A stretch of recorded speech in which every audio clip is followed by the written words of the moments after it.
علیہ وسلم فرماتے ہیں کہ لوگوں جب اللہ تبارک و تعالی نے اس کتاب کو نازل فرمایا، جب لوگوں کے دلوں کے اندر اس کتاب کو بسایا اور بسانے کے بعد میں جب لوگوں نے اس کلام مقدس کو پوری دنیا کے اندر پھیلایا اور ہر حرف لفظ کے بدلے میں ایک ایک نیکیاں لکھ دی گئی، تو اللہ تبارک و تعالی کے حبیب صلی اللہ علیہ وسلم فرماتے ہیں جب ایک انسان الف لام میم کہا کرتا ہے تو اس میں الف لام میم میں یہ مطلب پورا ایک ہی لفظ ہے، بلکہ الف الگ ہے، لام الگ ہے، میم الگ ہے، لیکن جب انسان الف لام میم کہتا ہے تو اللہ تبارک و تعالی اس کے بدلے میں 30 نیکیاں دیا کرتا ہے، اس کے 30 گناہوں کو مٹا دیا کرتا ہے، اس کے 30 درجات کو بلند و بالا فرما دیا کرتا ہے۔ پتہ چلتا ہے کہ کلام مقدس وہ کتاب ہے کہ اگر انسان اس کو پڑھے تو اللہ تبارک و تعالی ہر حرف لفظ کے بدلے میں اللہ تبارک و تعالی اس کے نام اعمال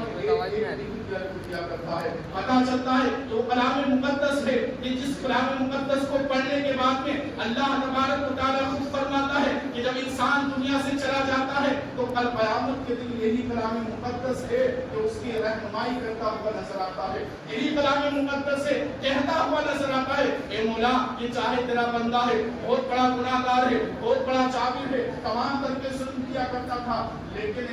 میرے پروردگار عالم یہ شام کو جب آیا کرتا تھا، وضو بنایا کرتا تھا، مجھ کو پڑھا کرتا تھا اور پھر کہا کرتا تھا اے مولا میں نے تیری مقدس کتاب کو پڑھا ہے، بس اتنا کہا کرتا تھا تو وہ کہتا اللہ تبارک و تعالی قرآن مقدس سے کہتا ہے بول تو کیا چاہتا ہے؟ تو کہا اے مولا میں یہ چاہتا ہوں کہ مجھے پڑھا کرتا تھا، آج میں یہ چاہتا ہوں میں اس کی سفارش کرتا ہوں اے مولا اس کے تمام گناہوں کو معاف فرمانے سے جنت عطا فرما۔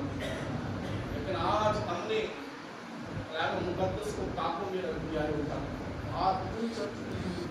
آج قرآن مقدس کو دیکھا جائے تو ہم رمضان میں کتنا پڑھ پا رہے ہیں قرآن مقدس۔ آج پوچھا جا وہاں بیٹھے ہوئے ہو کہ بتاؤ تم نے قرآن مقدس کی کتنی مرتبہ تلاوت کی، بتاؤ تم نے ایک قرآن مقدس پورے مہینے میں ختم کیا ہے کہ نہیں کیا ہے؟ تو یہی کہتے ہوئے نظر آؤ گے کہ ہمیں وقت نہیں ملا، ہمیں وقت نہیں ملا، ہمیں ٹائم نہیں ملا، ہمیں فرصت نہیں ملی، تمام طرح کی چیزیں کہتے ہوئے نظر آؤ گے۔ لیکن قرآن مقدس وہ کتاب ہے کہ جس کے بارے میں آتا ہے کہ اگر ایک آیت تم نے حفظ کر لی، ایک آیت صرف ایک آیت حفظ کر لی اور اس کو سنبھال کر رکھا، اس طریقے سے گناہوں سے بچ کر رہے، اپنے نگاہوں کو نیچے کر رہے، تو اللہ تبارک و تعالیٰ کے حبیب صلی اللہ علیہ وسلم فرماتے ہیں کہ وہ انسان اپنے گھر والوں کی بخشش فرمائے، یعنی اپنے گھر والوں کی بخشش کرانے کا ایک آیت پڑھنے والا، اور جس نے اپنے دل کے اندر سینے کے اندر پورا کلام مقدس بسا رکھا ہو، اس کی بات کیا ہو۔